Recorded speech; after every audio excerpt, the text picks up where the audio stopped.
Hey everybody, welcome back to my channel. In this video we are going to recap the books that I've read and I'm interested in from the month of July and how I plan to set up my TBR and my reading plans for August. So let's get into it. First up, books that I purchased. I did not purchase a lot of books this month.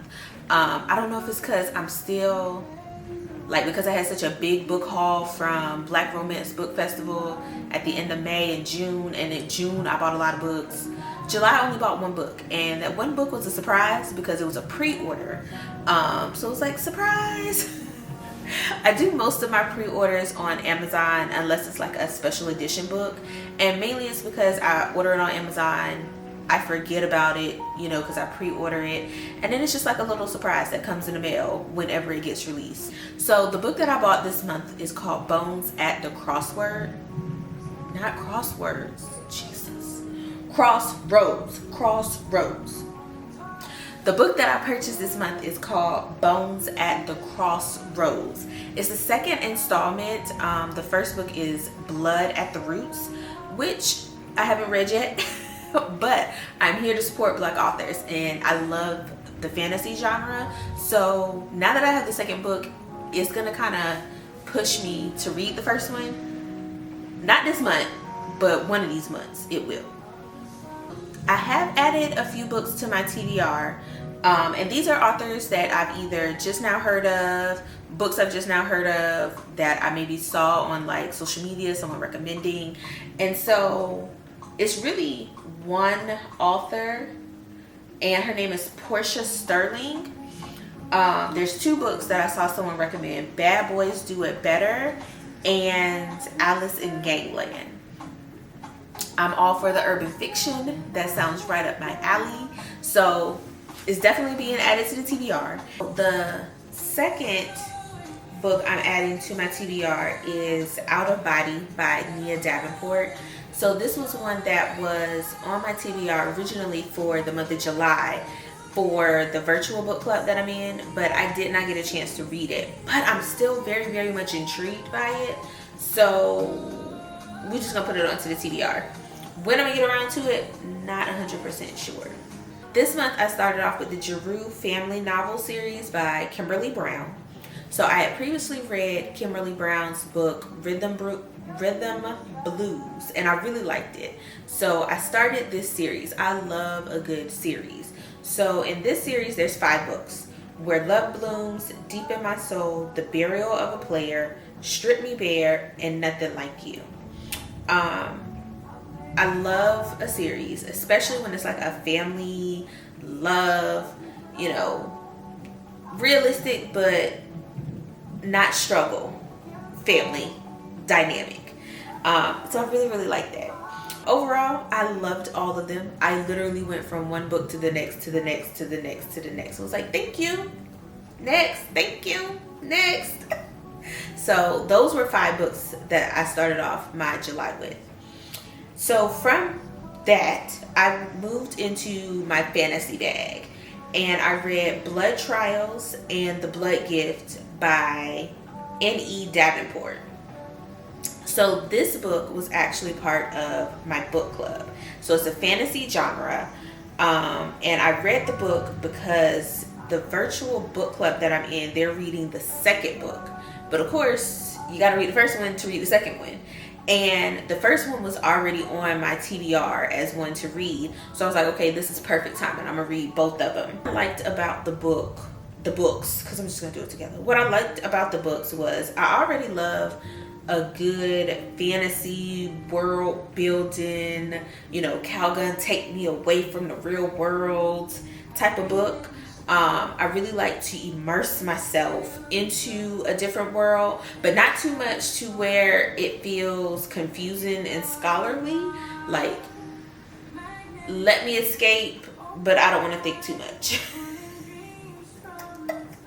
Now, I will say I like the first book, The Blood Trials, better than I like the second one. The first one is definitely YA, more YA than the second one. And that's not to say that anything is wrong with that. It was just when I read the first one, I was like, oh, okay, my daughter can probably read this. Then when I got to the second one, it had a little bit more spice in it. And I was like, can I still recommend this to my daughter? And on one hand, you're like, girl, it got some spice things. You might not want to. But then on the other hand, girl, you was reading Eric Jerome Dickey. You was reading The Coldest Winter Ever. You was reading Zane back in middle and high school. Hypocrite much? So I think I'm still gonna recommend it to my daughter. It'll be fine. I mean, it's not like she don't know what sex is, so. And it's not like spice. It's definitely spice, but not. It's not habanero. It's like jalapeno spice, which is what I like in YAs anyway. We don't need explicit in YAs. The second one seemed a little rushed to me, and it definitely could have been me, but it was like she went from not knowing really about her powers to being an expert in her powers, literally like that, overnight. Not even overnight, like at the snap of a finger, and all she had to do was ask. So I think it's not a criticism. It's just like I was expecting that Rocky, you know, fighting, finding myself, you know, making mistakes, figuring it out type phase, and there was none of that. Like, it was, but it wasn't. It was more of, oh, I see they can do that, I wonder how I can do that. And then it was like she asked for, you know, the greatest extent of her powers, and she got it. And I was just like, oh, that's it? Like, we don't have the, you know, Rocky go dun, dun, dun, dun, dun, dun. I don't know how else to describe it. So that kind of threw me off. What else threw me off was, what else threw me off was the stitching battle with Nikosi, the Blood Emperor. The fight scene was cool. But I think the visualization of the stitching, I don't know, maybe I just expected something different. I don't want to say I expected something more. Maybe I was just expecting something different. And it kind of ties into how she just instantly got her powers. Like, I don't know. I don't want her to struggle. Like, I don't want there to be struggle, but at the same time, like, there was no progression. It was like, oh, I have these powers. All right, now I'm a master of the powers. And I beat the greatest blood, and I beat the greatest blood emperor. Like, I don't know. It could just be me. But the other thing, I also didn't like the leftoverness, if that's a word. The leftoverness with the friend, Celine. I wanted her to, I mean, she did beat Celine ass, okay? But I wanted there to be some, I don't know. I feel like, I don't know if she left it open for different books. Maybe to branch off, bring her back later. That could be a possibility. I assume this was the end of this series, and I could be wrong. But yeah, I really wanted her to, like, I wanted her to have Celine's head on a stick and, like, it's posted up. Like, try me. This is what I did to my friend. Try me. That's what I really wanted, but, I guess. My favorite line and moments from the books. From the second book, it was definitely the dialogue with Ajani. I love the parent-child banter, but we're not parent-child. We're co-workers / relatives / I'm trying to teach you something. I love that whole banter and dialogue. I really, really did. And some of my favorite quotes was, I have a right to exist here and make a life here just like everyone else. Yes. I mean, and part of that is, you know, just taking it into today's world as well, in the current political climate, economical climate. You know, I have a right to exist here and make a life here just like everybody else around here. And then the other one I like, which I think I may put like on a mug or something, is I don't like being insulted. I think too highly of myself to put up with it.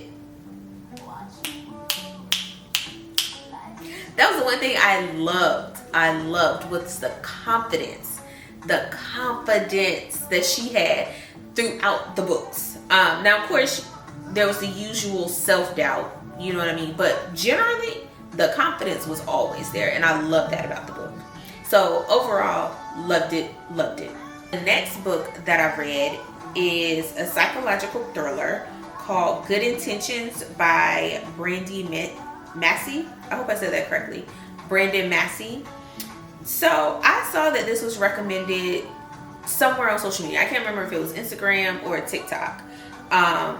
And so, of course, because I'm trying to get more into my thriller, mystery, horror bag, I was like, let me go ahead and read this, because someone said, hey, this is a good, like, not too long read, quick read.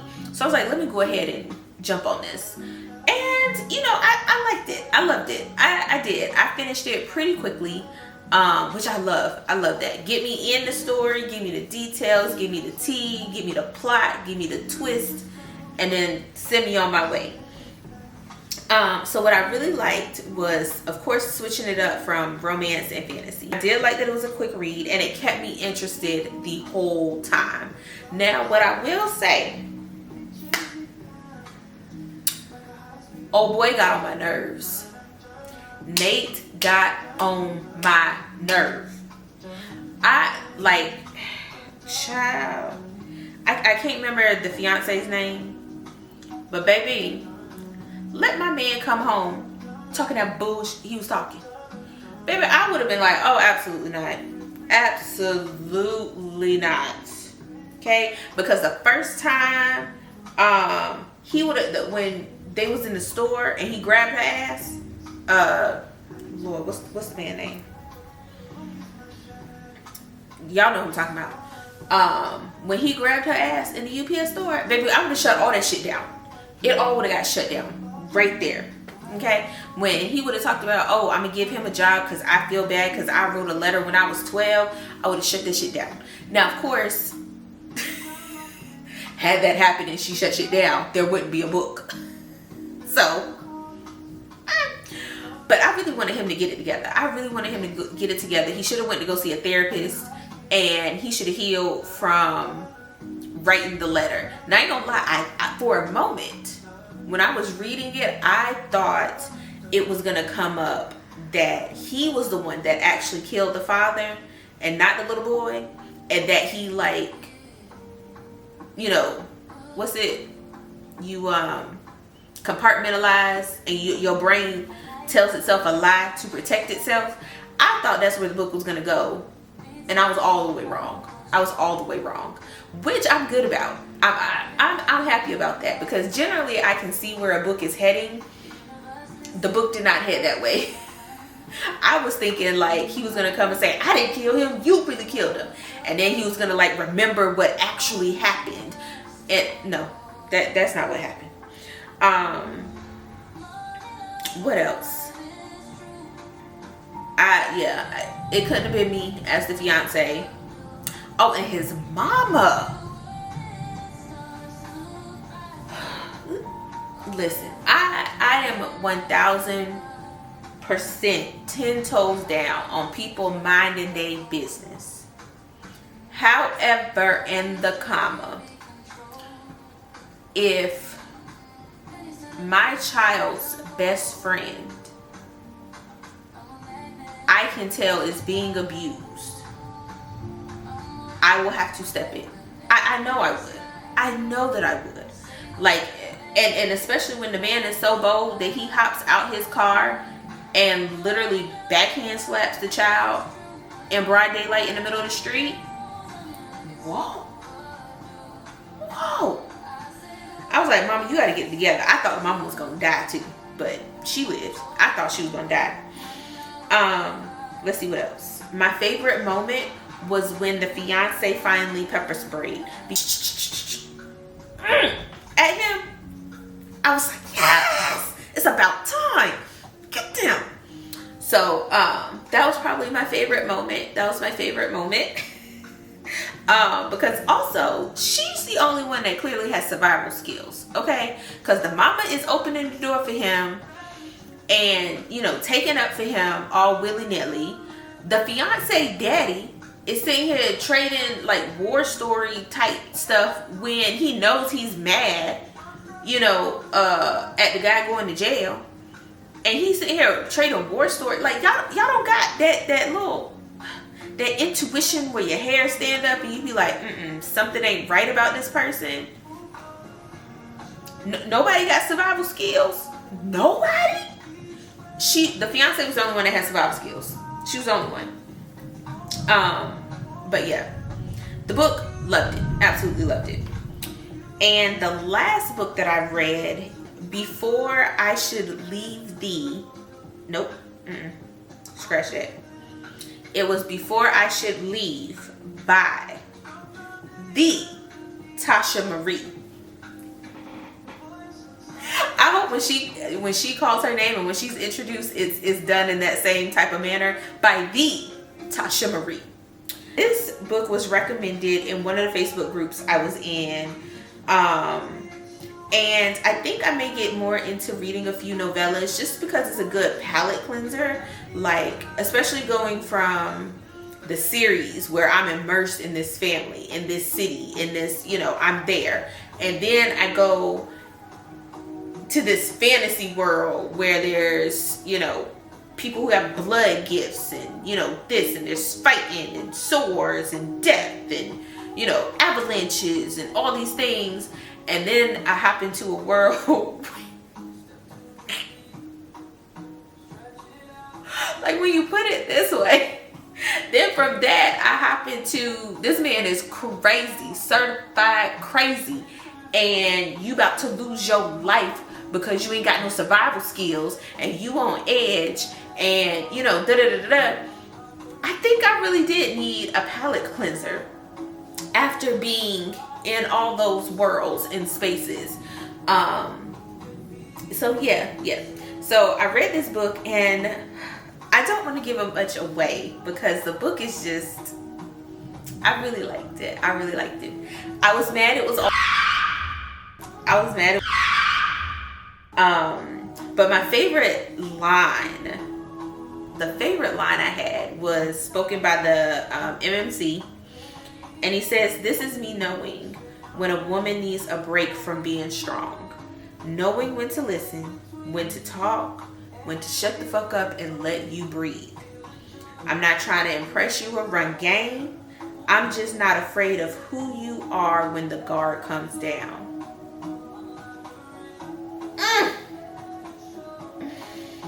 If I ever start dating again, that's what I'm gonna be looking for. Like when they ask me, you know, when I did go out on dates, and they be like, "Oh, what are you looking for?" This. That's what I'm looking for. That's what I'm looking for. I definitely plan to read more about this author. I